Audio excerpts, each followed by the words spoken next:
Amin'ny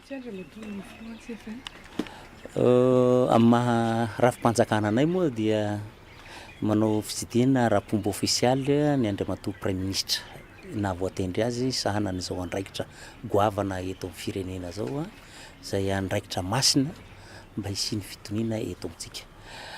Dinidinika ny samy tompona andraikitra ary indrindra am'izao akatoky ny fifidianana eto amintsika zao izay misy andraikitra apetraky ny lalàna amin'ny gouvernemanta, misy kosa ny aty aminay CFM ka zay andraikitra zay a dia raha fitinina dia mikasika ny hisiany fifidianana mangarahara madio ary ekeny rehetra.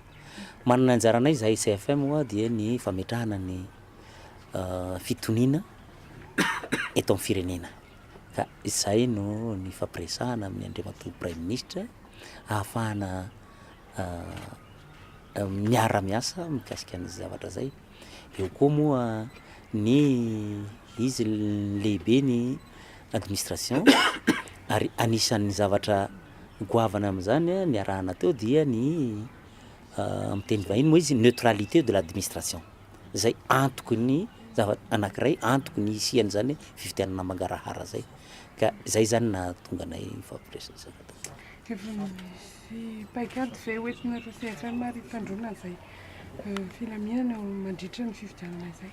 Ho anay CFM zany a dia voalazany lalàna zavatra zay a fa zahay no anisany mametraka an'izay fitoniana zay ka anisan'ny zavatra volavolaina hoa dia ny mba hisiany zany hoe karazana charte d'apaisement eo amin'ny candidat amin'ny filoham-pirenena.